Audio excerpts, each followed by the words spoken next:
9 മണിക്ക് റിഹേഴ്സൽ തുടങ്ങി വൈകിട്ട് 7 മണി വരെ കുട്ടികൾ അത്രയും എഫർട്ടായിട്ട് റിഹേഴ്സൽ ചെയ്ത് അങ്ങനെയാണ് നാടകം കൊണ്ടുവരുന്നത്. പക്ഷെ നാടകം കൊണ്ടെന്ന് ഇവിടെ വരുമ്പോൾ നാടകം കാണാനാളില്ല. നമ്മുടെ സ്കൂളിലെ സംസ്കൃതം പഠിക്കുന്ന കുട്ടികൾക്ക് അതിലെ കോമഡി മനസ്സിലാകുന്നുണ്ട്, പക്ഷെ ഇരിക്കുന്ന ജഡ്ജിന് മനസ്സിലാവുന്നില്ല, അവർ ചിരിക്കുന്ന പോലും ഇല്ലേ. നല്ല കൊച്ചുകുട്ടികൾ നല്ല കോമഡികൾ പറഞ്ഞിട്ട് അത്രയും വലിയ പ്രശ്നങ്ങളുണ്ട് സംസ്കൃതത്തിൽ. ഞാൻ 5ാം ക്ലാസ് തൊട്ട് സംസ്കൃതം പഠിച്ച ഒരാളാണ്. എനിക്ക് ഇന്നേ വരെ അതിൽ മതത്തിന്റെ കാര്യങ്ങളിൽ കൊണ്ടുവന്നുള്ളൊരു തോന്നലുണ്ടായിട്ട് ചിലപ്പോൾ അത് വ്യാഖ്യാനിക്കുന്നതിലുള്ള പ്രശ്നങ്ങൾ മാത്രമാണ്, ചിലപ്പോൾ അത് എന്നിട്ട് അതൊരു മതത്തിന്റെ ആണെന്നൊക്കെ ഒരു തോന്നലുകളാണ്. ഞങ്ങളുടെ കോളേജിലും 60 പേര് മത്സരിച്ചിട്ട് ചേർന്ന UG കോഴ്സിനൊക്കെ ഇപ്പോൾ 4 ആളൊക്കെ ഉള്ളൂ. എൻ്റെ മിക്കവാറും ശിഷ്യന്മാർ ഹൈ ലെവലിലുള്ള ആളുകളായിട്ട് മാറിയിടും. കുറേ ഡോക്ടർമാരുണ്ട്, പക്ഷെ അവർ സംസ്കൃതം പഠിക്കാൻ ഒരു മാഷായിട്ട് മാറാനൊന്നും ടീച്ചറായിട്ട് മാറാനൊന്നും ശ്രമിക്കുന്നില്ല എന്നുള്ളതാണ് സത്യം.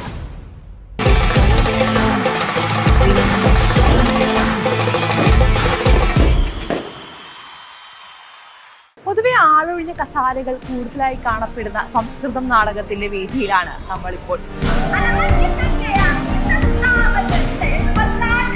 ഒരുപാട് നല്ല ആശയങ്ങൾ അവതരിപ്പിക്കപ്പെട്ടിട്ടും ഒരുപാട് നല്ല രീതിയിലുള്ള പ്രകടനങ്ങൾ നടന്നിട്ടും അധികം ആർക്കും മനസ്സിലാകാതെ പോകുന്ന ഒരുപാട് നല്ല നാടകങ്ങൾ നമുക്ക് ഈ വേദിയിൽ കാണാൻ സാധിക്കും. എത്രയോ പൈസ ചിലവിട്ട് വരുന്ന ഒരുപാട് കുരുന്നുകളാണ് അവരുടെ ആശയം കൃത്യമായി പ്രേക്ഷകരിലേക്ക് എത്തിക്കാൻ പറ്റാത്ത സങ്കടത്തിൽ ഇവിടെ നിന്ന് മടങ്ങുന്നത്.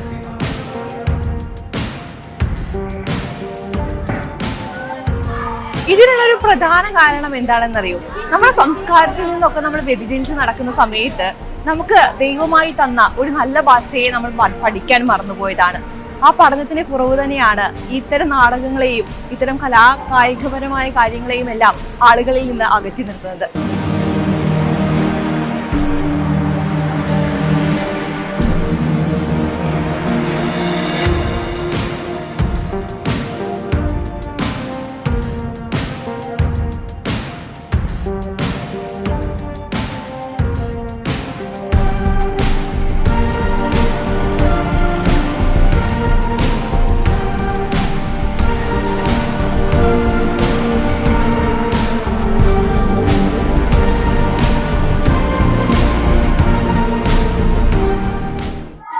നമസ്തേ. മാഷിന്റെ തന്നെ 5 നാടകങ്ങളാണ് ഇന്ന് സംസ്ഥാന കലോത്സവ വേദിയിൽ സംസ്കൃത നാടക മത്സരത്തിൽ അരങ്ങേറാൻ വന്നത്. എങ്ങനെയാണ് അതിനെ നോക്കിക്കാണുന്നത്? അതായത് ഞാൻ ശങ്കരാചാര്യ യൂണിവേഴ്സിറ്റിയുടെ സംസ്കൃതം സാഹിത്യ ഡിപ്പാർട്ട്മെന്റിലെ അധ്യാപകനാണ്. ഞങ്ങൾ ഈ സംസ്കൃതത്തിന്റെ പ്രൊമോഷൻ എന്നുള്ള രീതിയിൽ ഞങ്ങളുടെ ട്രഡീഷണൽ നാടകങ്ങളൊക്കെ വീണ്ടെടുക്കുക എന്നുള്ള ഉദ്ദേശത്തോട് കൂടിയിട്ട് വരികയാണ്.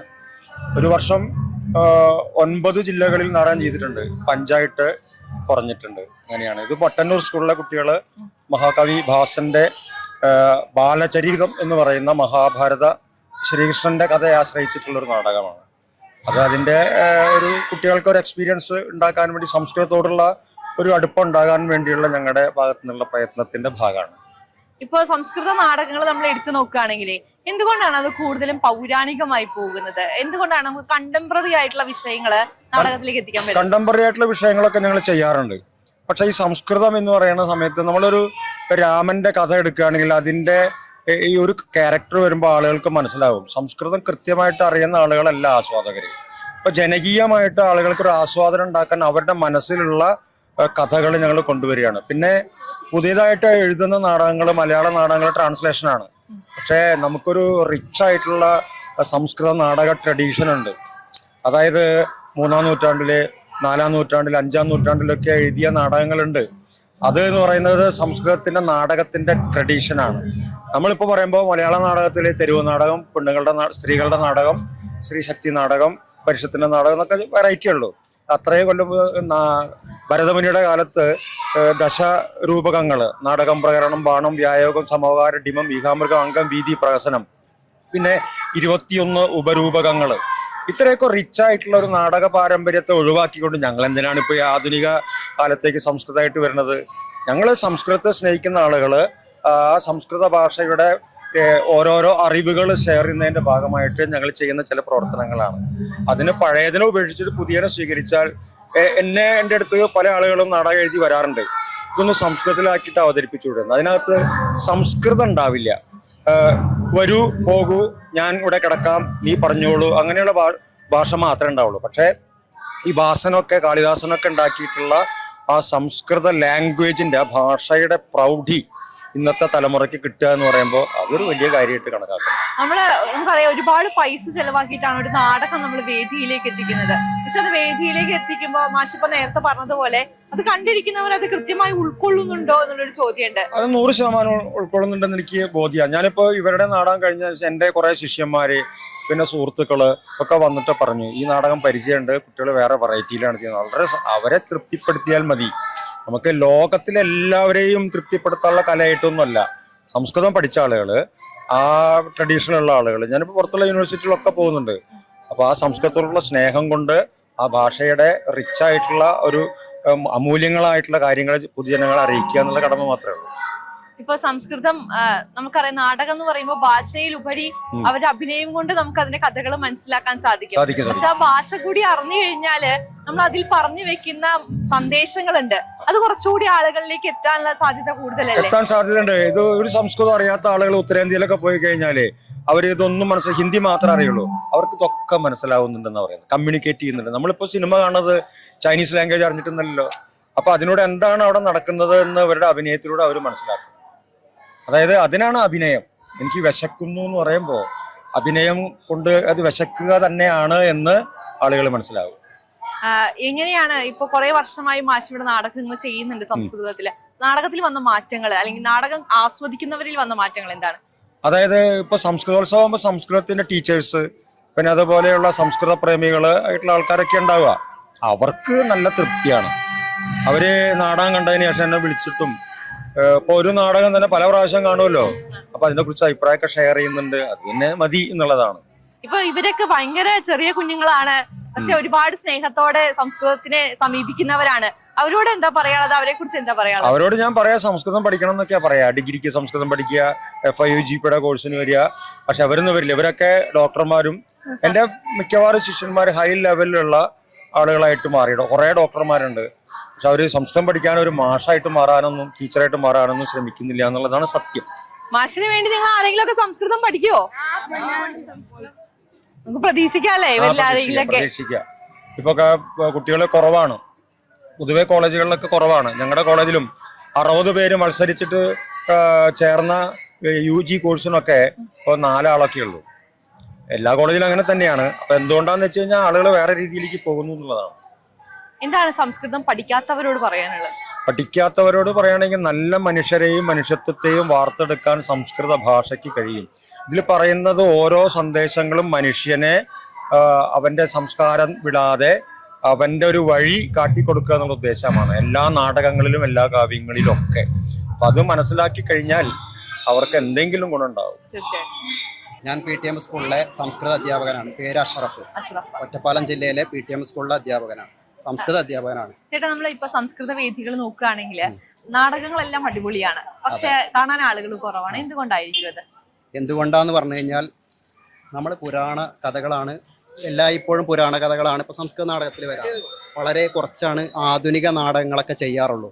പക്ഷേ ആധുനിക നാടകങ്ങളെക്കാൾ പുരാണ നാടകങ്ങൾക്ക് നല്ല കയ്യടി കിട്ടാറുണ്ട്. പക്ഷെ എന്തുകൊണ്ടാണെന്ന് പറഞ്ഞാൽ സാധാരണ ജനങ്ങളിലേക്ക് സംസ്കൃതം എത്തിക്കുമ്പോൾ ഒരു സ്റ്റോറി ചെയ്യുന്ന സമയത്ത് ആ സ്റ്റോറിയിൽ സാധാരണ ജനങ്ങളെ കൂടി ഉൾക്കൊള്ളിച്ചുകൊണ്ട് അവർക്ക് മനസ്സിലാവുന്ന രീതിയിൽ കഥയെ അവതരിപ്പിച്ച് കഴിഞ്ഞു കഴിഞ്ഞാൽ തീർച്ചയായും സാധാരണ ജനങ്ങളും എന്ത് ചെയ്യും, അത് ഏറ്റെടുക്കാൻ കഴിയും. പലപ്പോഴും ഭാഷകൾ ചില ആളുകൾക്ക് കമ്മ്യൂണിക്കേഷൻ ചിലപ്പോൾ അറിയാത്തത് കൊണ്ടാവാം. പക്ഷേ ഈ ഭാഷകളെ അറിയണം എന്നുണ്ടെങ്കിൽ ഇപ്പോൾ ഉദാഹരണം പറയുകയാണെങ്കിൽ നമ്മൾ സംസ്കൃത നാടകങ്ങൾ നടക്കുന്ന സമയത്ത് അതിലെ സീനുകൾ കൃത്യമായിട്ട് അവതരിപ്പിച്ച് കാണുമ്പോൾ ആ രീതിയിൽ കാണുകയാണെങ്കിൽ നല്ലൊരു നാടകം പ്രേക്ഷകർക്ക് കയ്യടി കിട്ടുന്ന നാടകം, അതെന്താ അവർക്ക് മനസ്സിലാവുന്നത് കൊണ്ടാണ് അവർ കയ്യടി തരുന്നത്. അപ്പം അങ്ങനെയുള്ള നാടകങ്ങൾ നമുക്ക് ചെയ്യാൻ പറ്റും. ഇപ്പം ഞാൻ നമ്മുടെ സ്കൂളിൽ അഭിഷേക നാടകം ചെയ്യാറുണ്ട്. ആ രീതിയിലുള്ളൊരു അവതരണമാണ് രംഗത്ത് വരാൻ പോകുന്നത്.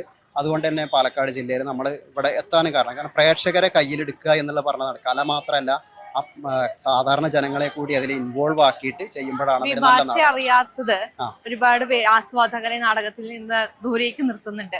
അപ്പൊ ഭാഷ പഠിക്കണം എന്നുള്ളത് എന്റെ ഭാഷ പഠിക്കണം എന്ന് നിർബന്ധമൊന്നുമില്ല. കാരണം ചില നാടകങ്ങളൊക്കെ ഇപ്പൊ ഞങ്ങൾ ചെയ്യുന്നത് PTM സ്കൂളിൽ ചെയ്യുന്നത് ഈ അഭിഷേക നാടകമാണ്. ഈ അഭിഷേക നാടകം കഥ രാമായണ കഥയാണ്. ആ രാമായണ കഥ കൃത്യമായിട്ട് അവതരിപ്പിക്കുമ്പോൾ ഏതൊരു സാധാരണ ജനങ്ങൾക്കും സംസ്കൃത ഭാഷ മനസ്സിലാവും. കാരണം നിങ്ങൾ മലയാളം എടുത്ത് നോക്കിയാൽ തന്നെ അറിയാം, മലയാളത്തിലെ മറ്റു പര്യായ പദങ്ങൾ നോക്കുമ്പോൾ അതെല്ലാം സംസ്കൃത പദമാണ്. മനസ്സിലാവുന്നുണ്ടല്ലോ. അപ്പൊ നമ്മളിപ്പോ പല്ലിന് നമ്മൾ പല്ല് എന്ന് പറയും, പിന്നെ ദന്തം എന്ന് പറയും, ഒരു സംസ്കൃത പദമാണ്. അപ്പൊ വളരെ നമ്മുടെ സാധാരണക്കാർക്കൊക്കെ മനസ്സിലാക്കാൻ പറ്റുന്ന ഏറ്റവും സിമ്പിളായ ഒരു ഭാഷയാണ്. പക്ഷെ ജനങ്ങൾ തെറ്റിദ്ധാരണകൾ കൊണ്ടാണ്. പക്ഷെ നല്ല ശുദ്ധമായ സംസ്കൃതം ഒരു മതത്തിന്റെ മാത്രം ഭാഷയാവുന്നത് പോലെ തോന്നാറുണ്ടോ മാഷിന്? ഒരിക്കലുമില്ല. അങ്ങനെ മതമായി ബന്ധപ്പെട്ട ഒന്നുമല്ല സംസ്കൃത ഭാഷ. എല്ലാവർക്കും എപ്പോഴും പഠിക്കാൻ പറ്റുന്ന തുറന്ന പുസ്തകമാണ്.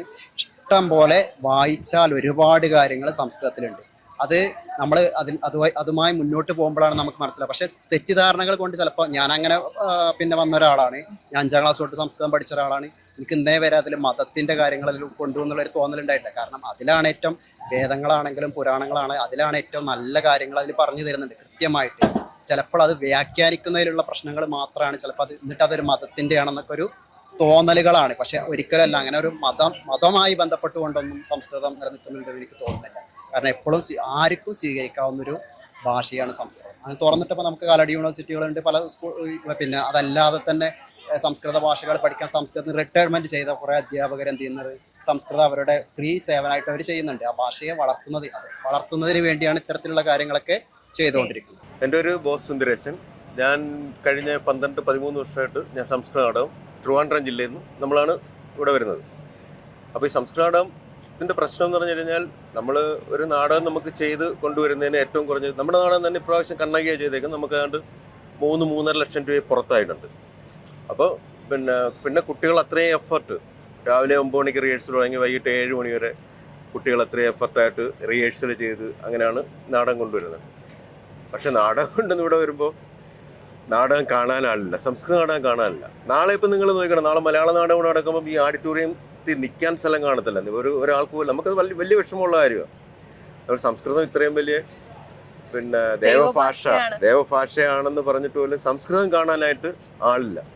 അത് മെയിൻ പ്രശ്നം നാടകത്തിൻ്റെ കുഴപ്പം കൊണ്ടോ അല്ലെന്നുണ്ടെങ്കിൽ നാടകത്തിൻ്റെ കാണാനുള്ള ഈ വർണ്ണഭംഗി ഇല്ലാഞ്ഞിട്ടോ ഒന്നുമല്ല, മനസ്സിലാവാത്തതാണ് ഏറ്റവും വലിയ പ്രശ്നം. ഇപ്പം നമ്മൾ കണ്ണകി നാടകം എല്ലാവർക്കും കഥ അറിയാവുന്ന എങ്കിൽ പോലും ആൾക്ക് മനസ്സിലാവാതെ കാര്യവും പറഞ്ഞിട്ടൊക്കെ ഇരിക്കും. എത്ര ബ്യൂട്ടിയായിട്ട് എത്ര ഇതായിട്ട് നമുക്കത് വിഷമം ഉണ്ടാക്കുന്ന കാര്യമാണ്. അതൊരു വലിയ പ്രശ്നമാണ്. ഇപ്പൊ ഇന്നത്തെ കാലത്തെ കുട്ടികൾക്കും ഇപ്പൊ സംസ്കൃതം പഠിക്കാൻ താല്പര്യമുള്ള കുട്ടികൾ കുറവാണ്. പക്ഷെ ഇപ്പൊ ഇവരെല്ലാവരും നന്നായി സംസ്കൃതം പറയുന്നത് നമ്മൾ നാടകത്തിൽ കണ്ടു. അപ്പൊ അവരെ പഠിപ്പിച്ചെടുക്കാൻ ബുദ്ധിമുട്ട് നേരിടാറുണ്ടോ? എങ്ങനെയാണ് കുട്ടികളിലേക്ക് സംസ്കൃതം എത്തിക്കാൻ സാധിക്കും? സംസ്കൃതം പഠിക്കുന്ന കുട്ടികൾ ഇപ്പൊ നമ്മുടെ സ്കൂളിൽ തന്നെ നമ്മൾ നാടകത്തിൽ അഭിനയിക്കാൻ വേണ്ടി സംസ്കൃതം പഠിക്കുന്ന കുട്ടികളുണ്ട്.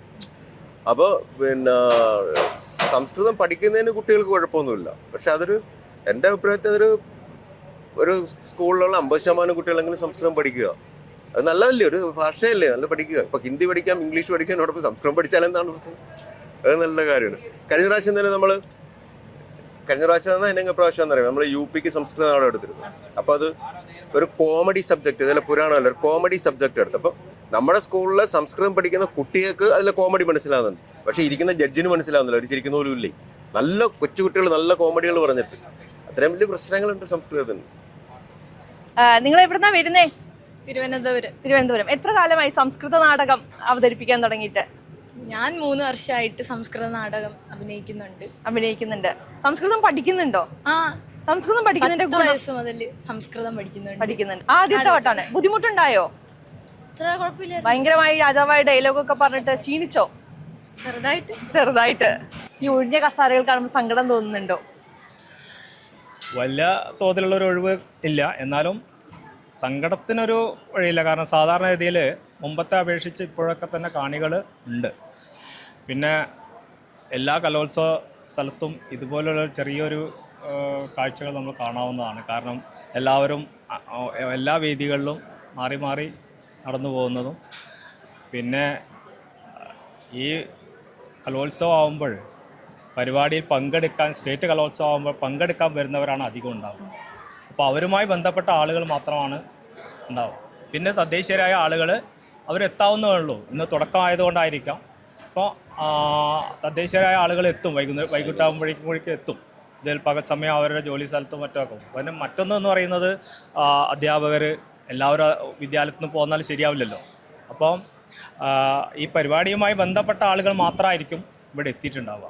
അവരുടെ കുട്ടികളുടെ രക്ഷിതാക്കളും ഈ പരിപാടി സംഘടിപ്പിക്കുന്ന അധ്യാപകർ അവരൊക്കെ തന്നെയാണ് ഇവിടെ വന്നിട്ടുള്ളത്. ഈ സംസ്കൃത നാടകങ്ങൾ ഇപ്പൊ നമ്മൾ കണ്ട നാടകങ്ങളൊക്കെ ആണെങ്കിലും ഒരുപാട് നല്ല ആശയങ്ങൾ മുന്നോട്ട് വെക്കുന്നുണ്ട്. പക്ഷെ ഈ ഭാഷ അധികം ആളുകളിലേക്ക് എത്താത്തത് കൊണ്ട് ആളുകൾക്ക് അത് മനസ്സിലാക്കാൻ ബുദ്ധിമുട്ട് നേരിടുന്നതായി തോന്നിയിട്ടുണ്ടോ? നാടകം ഒരാശയവിനിമയ ഉപാധി കൂടിയാണ്. അപ്പോൾ ഭാഷ മനസ്സിലാവുന്നവർക്ക്, ഭാഷ അറിയുന്നവർക്ക് അത് മനസ്സിലാക്കാൻ വളരെ പ്രയാസമൊന്നും ഉണ്ടാവില്ല. പക്ഷേ എന്നാൽ പോലും നാടകമാണെന്നിരിക്കെ അതിലെ കഥാതന്തു, അതിലുള്ള ഇതൊക്കെ തന്നെ ഭാഷ അറിയാത്തവർക്കും മനസ്സിലാക്കാവുന്നതാണ്. ഭാഷ ഇത് ഭാഷാ പഠനത്തിന് കൂടുതൽ പിന്നെ സ്വാധീനം ഉണ്ടാക്കുന്നതാണ്. ഇത് ഒരുപാട് പേരിൽ അതിൻ്റെ സ്വാധീനം ഉണ്ടാക്കും. അതുവഴി അവർ ഈ ഭാഷ പഠിക്കണമെന്നും ഇതിലെ പുതിയ കാര്യങ്ങളൊക്കെ അറിയണമെന്നുള്ള ഒരു ആഗ്രഹം ചെലുത്തി വരുന്നവരും ഉണ്ടാവാം. കാരണം 100 പേര് കാണുന്നുണ്ടെങ്കിൽ അതിലൊരു 10 പേരെങ്കിലും അതിനോട് താല്പര്യം ജനിക്കും ഈ അതുകൊണ്ടാണ് തന്നെ ഇത്തരം വേദികളിൽ ഈ പരിപാടികളൊക്കെ കാണുമ്പോൾ അവർക്കുള്ളിൽ ഇങ്ങനെയുള്ളൊരു ആഗ്രഹങ്ങളൊക്കെ ഉണ്ടാവും. അത് ഞങ്ങളൊക്കെ ആദ്യം തുടക്കകാലത്ത് ഞങ്ങൾക്ക് കുട്ടികൾ കുറവായിരുന്നു. പക്ഷേ ഇപ്പം അങ്ങനെയല്ല. ഇപ്പോൾ ധാരാളം കുട്ടികളുണ്ട്. എൻ്റെ സ്കൂളിലൊക്കെ ഇഷ്ടംപോലെ കുട്ടികൾ ഇങ്ങോട്ട് വന്നിട്ട് നമുക്ക് സംസ്കൃതം പഠിക്കണം എന്നുള്ള താല്പര്യത്തോടെ. അതിലൊരു പ്രധാന കാര്യം എന്ന് പറഞ്ഞിട്ടുണ്ടെങ്കിൽ സംസ്കൃതോത്സവമാണ്. സംസ്കൃതോത്സവത്തിൽ കുട്ടികൾക്ക് ഇഷ്ടംപോലെ ഐറ്റംസിൽ, നമുക്കൊരു 19ഓളം ഐറ്റംസിൽ കുട്ടികൾക്ക് പങ്കെടുക്കാൻ പറ്റുന്നുണ്ട്. ഈ പങ്കെടുക്കാൻ പറ്റുന്നതുകൊണ്ട് തന്നെ കുട്ടികൾ വളരെ സന്തോഷമാണ്. നമുക്ക് വരുന്ന സംസ്കൃതം പഠിക്കുന്ന ഒരു 80% കുട്ടികളെ നമുക്ക് ഓരോ ഐറ്റത്തിലും പങ്കെടുപ്പിക്കാൻ പറ്റുന്നുണ്ട്. അതിന് സംസ്കൃത അധ്യാപകർ തന്നെയാണ് കഷ്ടപ്പെടുന്നത്.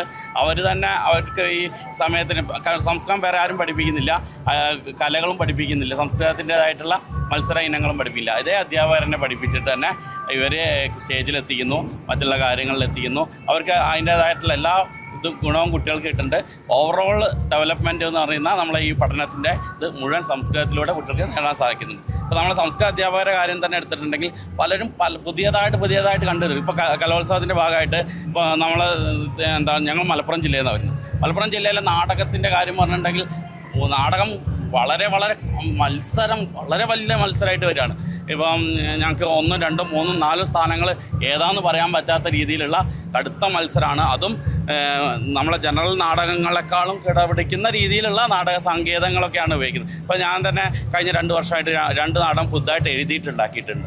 അതൊക്കെ അതേപോലെ പല അധ്യാപകരും പുതുതായിട്ട് സംസ്കൃതത്തിലെ പുതിയ സൃഷ്ടികൾ വരുന്നുണ്ട്. ഇതെല്ലാം ആളുകളിലേക്ക് കൃത്യമായി എത്തിക്കാൻ പറ്റുന്നുണ്ടെന്ന് തോന്നുന്നുണ്ടോ? എത്തിക്കാൻ നമ്മൾ ഇന്നത്തെ യൂട്യൂബ് പോലെയുള്ള നമ്മളെ മാധ്യമങ്ങൾ ഉപയോഗിച്ചിട്ട് ഇന്ന് സംസ്കൃതം പല ചാനലുകളും നമ്മൾ നോക്കിയാൽ കണ്ടി നമുക്ക് ഇഷ്ടം പോലെ ആൾക്കാർ കാണുന്നുണ്ട്. അതുകൊണ്ട് നമുക്ക് വലിയ ദൃശ്യമാധ്യമങ്ങളൊന്നും നമുക്ക് ഇല്ലെങ്കിലും യൂട്യൂബ് പോലെയുള്ള ചാനലുകളിലൊക്കെ നമുക്ക് സോഷ്യൽ മീഡിയകളിലൂടെ നമുക്ക് എത്തിക്കാൻ സാധിക്കുന്നുണ്ട്. അതുകൊണ്ട് തന്നെയാണ് കുട്ടികൾ കൂടുതലായിട്ട് സംസ്കൃതം പഠിക്കാൻ വരുന്നത്. എന്താണ് ഈ സംസ്കൃത നാടകം കാണാൻ വരാത്തവരോട് പറയാനുള്ളത്? അതായത് സംസ്കൃത നാടകം പണ്ടുള്ള നടന്ന സംസ്കൃത നാടകങ്ങളെ അപേക്ഷിച്ച് ഒരുപാട് മാറ്റമാണ്. അതായത് ആധുനികത ഒരുപാട് നാടകങ്ങളിൽ വന്നിട്ടുണ്ട്. അത് അവരോട് പറയാനുള്ള അവർക്ക് ഏറ്റവും വലിയ നഷ്ടം എന്ന് മാത്രമേ പറയാം. മറ്റ് നാടകത്തിന് ആളുകൾ കൂടുകയും സംസ്കൃത നാടകങ്ങൾക്ക് പൊതുവെ ആളുകൾ കുറയുന്ന ഈ അവസരത്തിൽ അവർക്ക് അത് കാണാനുള്ള ഭാഗ്യമില്ല എന്നേ പറയാൻ പറ്റൂ. പിന്നെ മറ്റൊന്ന് പറയാനുള്ളത്, നമ്മൾ ഈ വർഷം ഈ സംസ്കൃത കലോത്സവം എല്ലാം നല്ല രീതിയിൽ നടക്കും, കുട്ടികളുടെ നല്ല പങ്കാളിത്തത്തോടെ. പക്ഷേ അടുത്ത വർഷം അത് അങ്ങനെ ഉണ്ടാവണമെന്നില്ല. കാരണം ഈ വർഷം കൂടെ മാത്രമേ ഉള്ളൂ കുട്ടികൾക്ക് 5 ഐറ്റം സംസ്കൃതത്തിലും 5 ഐറ്റം ജനറൽ ഐറ്റത്തിലും പങ്കെടുക്കാൻ പറ്റൂ. പക്ഷേ അടുത്ത വർഷം മുതൽ ഒരു കുട്ടിക്ക് 5 ഐറ്റം മാത്രമേ പങ്കെടുക്കാൻ പറ്റൂ. 2 ഗ്രൂപ്പും 3 സിംഗിളും. അത് ഞങ്ങൾ സംസ്കൃത അധ്യാപകരായാലും ഞങ്ങളുടെ എല്ലാ ഒരു ആശങ്കയാണ്. വരും വർഷങ്ങളിൽ സംസ്കൃത കലോത്സവം ഇന്ന് നടക്കുന്ന രീതിയിൽ നടക്കുമോ എന്നുള്ളൊരു ആശങ്ക സംസ്കൃത അധ്യാപകരിലെല്ലാം ഉണ്ട്. കാരണം വരുന്ന വർഷം ഈ കൂടുതൽ കുട്ടികളും ജനറൽ ഐറ്റത്തിൻ്റെ പുറകെ പോകും. അന്നേരം സംസ്കൃതത്തിന് മതിയായ നല്ല കുട്ടികളെ കിട്ടാൻ ഉണ്ടാകുമോ എന്നുള്ള കാര്യത്തിൽ ഞങ്ങൾക്കെല്ലാം ആശങ്കയുണ്ട്. എങ്ങനെയാണ് നമുക്ക് ഇതിനൊരു പ്രതിവിധി കാണാൻ സാധിക്കുക? ഒപ്പം തന്നെ ഈ സംസ്കൃതം പഠിക്കാൻ വിമുഖത കാണിക്കുന്നവരോട് ഈ സംസ്കൃതത്തിന്റെ ഗുണങ്ങൾ എന്താണ് എന്ന് ചോദിക്കുന്നവർ ഒരുപാട് പേരുണ്ട്. എന്താണ് ഒരു അധ്യാപകൻ എന്ന നിലയിൽ പറയാനുള്ളത്? ഒരു ഭാഷാ പഠനത്തിന് ഗുണങ്ങൾ എന്ന് പറയുന്ന എല്ലാ ഭാഷയ്ക്കും അതിൻ്റെതായ ഗുണങ്ങൾ. സംസ്കൃത ഭാഷാ പഠനം എന്ന് പറയുമ്പോൾ നമ്മുടെ ഭാരതത്തിലെ സാംസ്കാരികത, അതിലുള്ള വൈവിധ്യങ്ങളെല്ലാം തന്നെ ഉൾക്കൊള്ളണം. പിന്നെ എല്ലാ ഭാഷകളുടെയും മാതാവ് എന്ന സ്ഥാനം അലങ്കരിച്ചുകൊണ്ട് തന്നെ എല്ലാ ഭാഷകൾക്കും ധാരാളം പദസമ്പത്ത് നൽകിയിട്ടുള്ളൊരു ഭാഷയാണ് സംസ്കൃതം. സ്വാഭാവികമായിട്ടും അതൊരു ഭാഷണവേദികളിൽ എത്താത്തതിൻ്റെ ഒരു വിഷയം അത് ഗ്രന്ഥഭാഷയായി നിലനിൽക്കുന്നത് കൊണ്ട് തന്നെയാണ് അതിൻ്റെ ആ ഗാംഭീര്യത എപ്പോഴും നിലനിൽക്കുന്നത്. അതുകൊണ്ട് തന്നെ അതിൻ്റെ ആ ഒരു പരിശുദ്ധിയോട് കൂടി തന്നെ കണ്ടുകൊണ്ട് പഠിക്കാൻ വരുന്നവരായിരിക്കും അതിലുള്ളത്. അല്ലാതെ ഇതിൽ ഉള്ള കുറേ എന്താ പറയുക, ഇതുകൊണ്ട് ആ മേന്മയുണ്ട്, ഇതുകൊണ്ട് ഈ മേന്മയുണ്ട് എന്ന് വെച്ചിട്ട് വന്ന് പഠിക്കുന്ന ആ ഗുണത്തെ കാംക്ഷിച്ചുകൊണ്ട് മാത്രം വന്ന് പഠിക്കുന്നതിൽ യാതൊരു അർത്ഥവുമില്ല. സംസ്കൃത നാടകം ഭാഷയുടെ ഒരു പ്രശ്നമുണ്ട്, സാധാരണ ജനങ്ങൾക്ക് മനസ്സിലാവാത്തൊരു പ്രശ്നമുണ്ട്. കാരണം കൂടുതലും പുരാണ കഥകളാണ് എല്ലാവരും എടുക്കുന്നത്. അതിൽ നിന്നൊരു മാറ്റം വരാൻ വേണ്ടിയിട്ടാണ് നമ്മൾ കുറച്ചും കൂടിയും പുതിയ കഥകളും അതിൻ്റെ ടച്ച് വിടാതെ തന്നെ ആ രീതിയിൽ നമ്മൾ പുതിയ കഥകളെ സമീപിക്കുന്നത്. നമ്മൾ വളരെയധികം പഞ്ചതന്ത്ര കഥകൾ അത് മുതലായിട്ടുള്ള ഇഷ്ടംപോലെ കഥകൾ നൂതനമായി നിൽക്കുന്നുണ്ട്. അതാരും എടുക്കാതെ ഇപ്പോഴും മഹാഭാരതം രാമായണം മാത്രം ബേസ് ചെയ്തുകൊണ്ടുള്ള നാടകങ്ങളാണ് മിക്ക ആളുകളും ചെയ്യുന്നത്. അതിൽ നിന്നൊരു മാറ്റം വരണം, അത് പുതിയ നാടകങ്ങളിൽ വരണം. ഇതൊരു സംസ്കൃത വേദിയാണ്, സംസ്കൃത നാടകങ്ങളുടെ വേദിക്ക് സംസ്കൃത നാടകങ്ങൾ തന്നെ വേണം. അത് മലയാള നാടകത്തിന് മലയാള നാടക വേദികളുണ്ട്. അപ്പോൾ അത്തരത്തിലുള്ള കണ്ടംപററി നാടകങ്ങൾ അവരവിടെ ഉപയോഗിക്കുന്നുണ്ട്. അതേപോലെ നമുക്ക് കണ്ടംപററി ഉപയോഗിക്കാൻ പറ്റിയില്ലെങ്കിലും നമുക്ക് ഈ നാടകത്തിൻ്റെ സംസ്കൃത നാടകത്തിൻ്റെ ടച്ച് വിടാതെ തന്നെ സംസ്കൃത നാടകത്തിൻ്റെ സ്ക്രിപ്റ്റും അതിൻ്റെ കഥയും നമുക്ക് പറയാനായിട്ട് സാധിക്കുന്നതാണ്. ഇപ്പോൾ വരരുചി, വിശ്വതേജ വിജയം, പിന്നെ കണ്ണകി, അത്രയുമുള്ള കാര്യങ്ങൾ, അത്രയുള്ള കഥാപാത്രങ്ങളെയും കഥയും ബുദ്ധൻ്റെ കഥ, അത്തരം കഥകളൊക്കെ നമുക്ക് ചെയ്യാൻ പറ്റുന്നൊരു കഥകളാണ്. തീർച്ചയായിട്ടും. ഇപ്പൊ നമ്മള് മലയാള നാടക വേദികൾ നോക്കുമ്പോൾ നിറഞ്ഞൊരു സദസ്സ് നമുക്ക് എന്നും മുന്നിലുണ്ടാകാറുണ്ട്. പക്ഷെ സംസ്കൃത വേദികളില് വലിയ രീതിയിലുള്ള സാങ്കേതിക മികവ് നമുക്ക് ഈ വർഷം കാണാൻ സാധിക്കുന്നുണ്ട്. ഒരുപാട് കുരുന്നുകൾ, ഒരുപാട് താല്പര്യം എടുത്തു വരുന്ന ഒരുപാട് കുരുന്നുകളെ കാണാൻ സാധിക്കുന്നുണ്ട്. പക്ഷെ അവർക്ക് വേണ്ടത്ര പ്രോത്സാഹനം തരാനുള്ള ഒരു ഓഡിയൻസിനെ നമ്മൾ മിസ് ചെയ്യുന്നുണ്ട് അവിടെ. അപ്പോൾ അത് ഭാഷയായിരിക്കും അതിന്റെ പ്രശ്നം. ഭാഷ ഒരു പരിധി വരെ അതിനെ ചെയ്യുന്നുണ്ട്. മാത്രമല്ല ആദ്യം ഉണ്ടായിരുന്ന സംസ്കൃത നാടകങ്ങളുടെ എണ്ണത്തെക്കാട്ടും കൂടുതൽ അപ്പീലുകളുടെ എണ്ണം കൂടുന്ന രീതിയിലുള്ള കോമ്പറ്റീഷൻ്റെ ഒരു രീതി വരുന്നുണ്ട്. ഇപ്പോൾ ആദ്യം ഒരു 14 നാടകം ഉണ്ടായിരുന്നുള്ളൂ എങ്കിൽ ഇപ്പോൾ 18, 20 ആ എണ്ണം കൂടുന്ന രീതിയിലേക്കുള്ള കോമ്പറ്റീഷൻസ് വരുന്നുണ്ട്. അപ്പോൾ നമ്മൾ വന്നിരിക്കുന്നത് ഇപ്പോൾ അപ്പീലാണ്. അത്രയും കുട്ടികൾ നന്നായിട്ട് ചെയ്ത് കോഴിക്കോട് ജില്ലയിൽ നമുക്ക് അർഹതപ്പെട്ടത് നിരസിച്ചുകൊണ്ടാണ് നമുക്ക് അപ്പീൽ കൊടുക്കേണ്ടതായിട്ട് വരും. അപ്പീൽ കമ്മിറ്റി അംഗീകരിക്കുകയും നമ്മൾ അപ്പീലുമായി ഇവിടെ വന്നിരിക്കുന്നത്. വിശ്വതേജ വിജയം എന്ന് പറയുന്ന നാടകമാണ് നമ്മൾ ചെയ്യുന്നത്. അത് നിതീഷ് ഗോപി എന്നാണ് ആളുടെ ഇത് ചെയ്തിരിക്കുന്നത്, സ്ക്രിപ്റ്റ് ചെയ്തിരിക്കുന്നത്. ഞാൻ സംവിധാനമാണ് ചെയ്തിരിക്കുന്നത്. ഇത് ഞങ്ങളുടെ ക്രൂ ആണ്. മേക്കപ്പ് കണ്ണദാസ്, ഗോകുല്, രാമൻ. ഇതിൻ്റെ സെറ്റ് ആൻഡ് ഡിസൈൻ ചെയ്ത് യദുരാമനാണ്. അങ്ങനെ ഞങ്ങളെ ഒരു ക്രൂ ഉണ്ട് ഞങ്ങൾക്ക് ചെയ്യാനായിട്ട്. ഞങ്ങൾ ഒരു 10-20 വർഷമായിട്ട് ഈ സംസ്കൃത നാടക രംഗത്ത് ഞങ്ങൾ പ്രവർത്തിച്ചു വരുന്ന ആളുകളാണ്. അപ്പോൾ ഈ 20 വർഷത്തെ ഒരു എക്സ്പീരിയൻസ് വെച്ച് നോക്കുമ്പോൾ വളരെ മാറ്റങ്ങൾ വന്നിട്ടുണ്ട് നാടകത്തിന്. പുതിയ നാടകങ്ങൾ എടുക്കാൻ ആളുകൾ സജ്ജമായി വരുന്നുണ്ട്. എന്നാൽ പഴയ കുത്തകയായി നിൽക്കുന്ന ഓരോരുത്തരും ഇപ്പോഴും അതേ നാടകങ്ങൾ തന്നെയാണ് ഇത്രയും വർഷങ്ങളായിട്ട് ചെയ്തുകൊണ്ടിരിക്കുന്നത്. ഇപ്പോൾ ഫോർ എക്സാമ്പിൾ പറയുകയാണെങ്കിൽ മഹാഭാരതം, രാമായണം നാടകങ്ങൾ ഇപ്പോഴും അതേ നാടകങ്ങൾ തന്നെ ഒരു 10 വർഷമായി നിരന്തരമായി ചെയ്തു വരുന്ന ആളുകളുമുണ്ട്. അപ്പോൾ അതിൽ നിന്നൊക്കെ ഒരു മാറ്റം വരാൻ വേണ്ടിയിട്ടാണ് ഞങ്ങൾ ശ്രമം നടത്തിക്കൊണ്ടിരിക്കുന്നത്. ഈ കുട്ടികളിലേക്ക് സംസ്കൃതം എത്തിക്കുമ്പോൾ അല്ലെങ്കിൽ സംസ്കൃതത്തിലെ ഡയലോഗുകൾ നമുക്കറിയാം, കുറച്ചുകൂടി ലെങ്തി ഉള്ള ഡയലോഗുകളുണ്ട്, ഭാഷ കുറച്ചുകൂടി കഠിനമാണ്. അപ്പൊ അതെങ്ങനെയാ കുട്ടികളെ പഠിപ്പിക്കാൻ എളുപ്പമാണോ അതോ ബുദ്ധിമുട്ട് നേരിടാറുണ്ടോ? കുട്ടികളെ പഠിപ്പിക്കാനായിട്ട് ഒരു ബുദ്ധിമുട്ടില്ല. സത്യം പറഞ്ഞാൽ നമ്മളെയായിട്ട് കുറച്ചുകൂടിയും ഇന്റലിജന്റ് ആണ് അവർ. പഠിക്കേണ്ട കാര്യത്തിലായാലും ശ്രദ്ധിക്കേണ്ട കാര്യത്തിലും. പിന്നെ കുട്ടികൾ സംസ്കൃതം പഠിക്കുന്ന കുട്ടികളാണ്. UP മുതൽ സംസ്കൃതം പഠിക്കുന്ന കുട്ടികളാണ് നമ്മൾ തിരഞ്ഞെടുക്കുന്നത്. ആ കുട്ടികളെ തന്നെയാണ് നമ്മൾ ട്രെയിൻ ചെയ്ത് കൊണ്ടുവരും. അവരെ അഭിനയം പഠിപ്പിക്കണം, പിന്നെ ഇതിൻ്റെ രീതികൾ പഠിപ്പിക്കണം. അത്രയും നമുക്ക് ബുദ്ധിമുട്ട് വരാറുള്ളൂ. സംസ്കൃതം അവരുടെ കയ്യിൽ ഓൾറെഡി ഉണ്ട്. അതിന് നമ്മൾ പരിപോഷിച്ചെടുത്ത് അത് എവിടെ എങ്ങനെ വേണം എന്നൊരു തരം തിരിച്ച് കൊടുക്കുകയാണ് ഞങ്ങൾ ചെയ്യുന്നത്.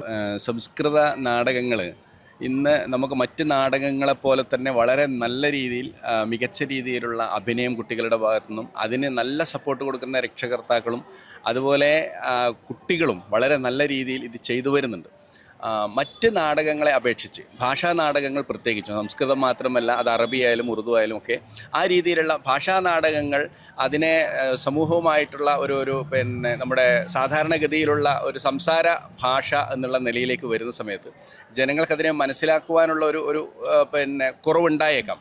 പക്ഷേ എങ്കിലും ഇന്നത്തെ അതിൻ്റെ ടേമൊക്കെ മാറി വരുന്നത് ഈ കുട്ടികളിലൂടെയും രക്ഷകർത്താക്കളിലൂടെയും അത് മാറി സമൂഹം അതിനെ ഉൾക്കൊണ്ടുവരികയാണ്. സ്വാഭാവികമായിട്ടും നാളെ നമ്മൾ പ്രതീക്ഷിക്കുന്നത് ഈ വേദികൾ നിറഞ്ഞു കവിഞ്ഞ് തന്നെ വരും എന്നുള്ളത് തന്നെയാണ്. ആ രീതിയിലേക്ക് തന്നെയാണ് വരുന്നത്. ഈ സമയത്ത് ഇന്നിപ്പോൾ ഇവിടെ നമ്മളെ സംബന്ധിച്ചിടത്തോളം സംസ്ഥാന കലോത്സവത്തിൻ്റെ തുടക്ക ദിവസമാണ്. തൃശ്ശൂർ തന്നെ ഒന്ന് ഉണർന്നു വരുന്നതേ ഉള്ളൂ. ഒരു 2 ദിവസം കൊണ്ട് ഈ വേദിയും സദസ്സുകളും ഈ നഗരവും നമ്മുടെ പൂരപ്പറമ്പാകെ ഉണർന്നു വരാൻ പോവുകയാണ്.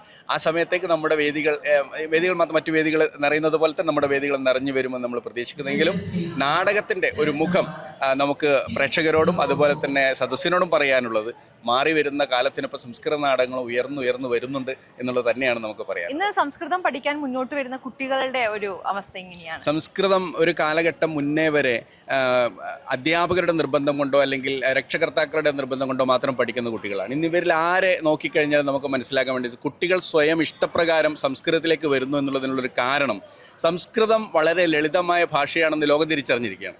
മാത്രമല്ല കേന്ദ്ര ഗവൺമെൻറ്റിൻ്റെ ഒരുപാട് പദ്ധതികൾ നമ്മുടെ ഇന്നത്തെ പുതിയ ആധുനിക വിദ്യാഭ്യാസ രീതിയിൽ സംസ്കൃതത്തിന് കൊടുത്തിട്ടുള്ള ഒരുപാട് മുൻതൂക്കം ഇതൊക്കെ സംസ്കൃത പഠനത്തിന് വളരെയധികം പ്രോത്സാഹനം നൽകിയിട്ടുണ്ട്. സംസ്ഥാന ഗവൺമെൻറ് സംസ്കൃതം സ്കോളർഷിപ്പ് കുട്ടികൾക്ക് കൊടുക്കുന്നുണ്ട്. അങ്ങനെ ഒരുപാട് സംസ്കൃത പഠന പ്രോത്സാഹന രംഗത്ത് വളരെ വലിയ മുന്നേറ്റമാണ് നമ്മുടെ ഈ അടുത്ത കാലത്തായിട്ട് നമുക്ക് കാണാൻ സാധിച്ചിട്ടുള്ളത്. അതുകൊണ്ട് തന്നെ കുട്ടികൾ വളരെയധികം വർദ്ധിച്ചു വരുന്നുണ്ട്. 1-ാം തരം മുതൽ സംസ്കൃതം ആരംഭിച്ച ഭാരതത്തിലെ ഒരേ ഒരു സംസ്ഥാനമാണ് കേരളം. ആ കേരളത്തിൽ 1-ാം തരം മുതൽ ആരംഭിച്ച കുട്ടികൾ ഇന്ന് 10-ാം തരത്തിൽ എത്തിയിരിക്കുകയാണ്. ആ കുട്ടികളുടെ ഒരു പ്രകടനം നമുക്കിതിൽ കാണാൻ വേണ്ടി സാധിക്കും.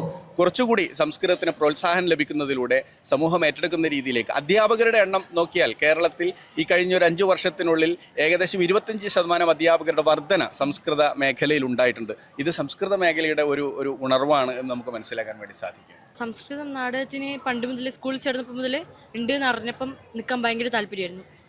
നിന്ന് കഴിഞ്ഞപ്പം അതിനോട് ഭയങ്കര അഡിക്റ്റഡ് ആയി. പിന്നെ ഇനി അങ്ങോട്ട് ഇത് കണ്ടിന്യൂ ചെയ്യണം തന്നെ. ആദ്യമായിട്ടാണോ എല്ലാവരും എത്തുന്നത്? ഞാൻ ആദ്യമായിട്ടാണ്. മുന്നേ വന്നിട്ടുണ്ട് സംസ്കൃത നാടകം ആദ്യമായിട്ട്. സംസ്കൃത നാടകത്തിന് മുന്നേ ഉണ്ടായിരുന്നു. എന്താണ് മറ്റു നാടകങ്ങളിൽ സംസ്കൃത നാടകത്തിൽ എന്താ വ്യത്യസ്തത തോന്നാറുള്ളത്? കുറച്ചുകൂടി പണ്ടത്തെ മീൻസ് ആ ഒരു തീമില് ഒക്കെ ആയിരിക്കും ചെയ്യുക. അപ്പോൾ അതൊരു ഇൻട്രസ്റ്റ് ആണ് അത് ചെയ്യാൻ. അറിയണം നമ്മളുടെ പണ്ടത്തെ തലമുറയും അവരുടെ കാലങ്ങൾ എങ്ങനെയാ ജീവിച്ചിരുന്നതെന്നുമുള്ള എല്ലാം അവരറിയണം എന്നുള്ള കാര്യം നമുക്ക് സംസ്കൃതം നാടകത്തിലൂടെ നമുക്ക് എല്ലാവർക്കും അറിയിക്കാൻ പറ്റും. നമ്മുടെ ഒരു പാരമ്പര്യത്തെ ആളുകളിലേക്ക് എത്തിക്കണം എന്നുള്ളതാണ് അല്ലേ? ഇപ്പൊ ഈ സംസ്കൃതത്തിലെ ഡയലോഗ് എന്നൊക്കെ പറയുമ്പോ കുറച്ചും കൂടി ഹാർഡല്ലേ പഠിക്കാനൊക്കെ? നിങ്ങൾക്ക് പഠിച്ചാല് പഠിച്ചു കഴിഞ്ഞാൽ അത് സിമ്പിളാണ്. പക്ഷെ ഞങ്ങൾ കേൾക്കുമ്പോ നിങ്ങൾ ഇത്രയും ഉറക്കെ ഇത്രയും അതേ ഇമോഷനിൽ പറയുമ്പോ ഞങ്ങൾക്ക് തോന്നുന്നു നിങ്ങൾ ഭയങ്കര ബുദ്ധിമുട്ടുന്നുണ്ട്. അത് അല്ല, അതിന് ആദ്യമേ നമ്മള് സംസ്കൃതം ആദ്യമേ പഠിച്ച് അതങ്ങനെ ശീലമായി. നമുക്ക് നല്ല നല്ല വർത്താനായിട്ട് വരും നമുക്ക് സംസ്കൃതം. അങ്ങനെ നമുക്ക് നാടകത്തിലും അങ്ങനെ സംസ്കൃത നാടകത്തിലൊക്കെ നിൽക്കാൻ തോന്നുന്നു. ഈ നാടകം കാണാൻ വരാത്തവരോട് എന്താ പറയാനുള്ളത്? എന്തായാലും കാണണോ. അത്രക്കും അടിപൊളി ആയിരിക്കും സംസ്കൃത നാടകം.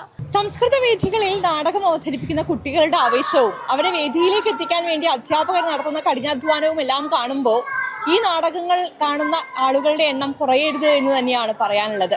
ഒരുപാട് സാങ്കേതിക മികവോടുകൂടി ഒരുപാട് കഠിനാധ്വാനം ചെയ്തുകൊണ്ടാണ് ഓരോ കുരുന്നുകളും വേദിയിലേക്ക് എത്തുന്നത്. അപ്പോൾ തീർച്ചയായും അത് കാണാൻ നിങ്ങളും ഈ വേദികളിലെല്ലാം ഉണ്ടാകണം. വർഷങ്ങൾ കഴിയുന്തോറും സംസ്കൃതം പഠിക്കുന്നവരുടെ എണ്ണം കൂടുന്നുണ്ട്, ആ വേദികളിൽ എത്തുന്നവരുടെ എണ്ണം കൂടുന്നുണ്ട്. ഇതൊക്കെ നല്ല ഒരു തുടക്കത്തിൻ്റെ അല്ലെങ്കിൽ നല്ലൊരു മാറ്റത്തിൻ്റെ തുടക്കമാണ് എന്ന് നമുക്കറിയാം. അപ്പോൾ എന്തായാലും ഈ വേദികളെല്ലാം നിറഞ്ഞൊഴുകട്ടെ. ഇനി സംസ്കൃത വേദികളിൽ നിങ്ങളും ഉണ്ടാകുമെന്ന പ്രതീക്ഷയോടെ വീണ്ടും കാണാം.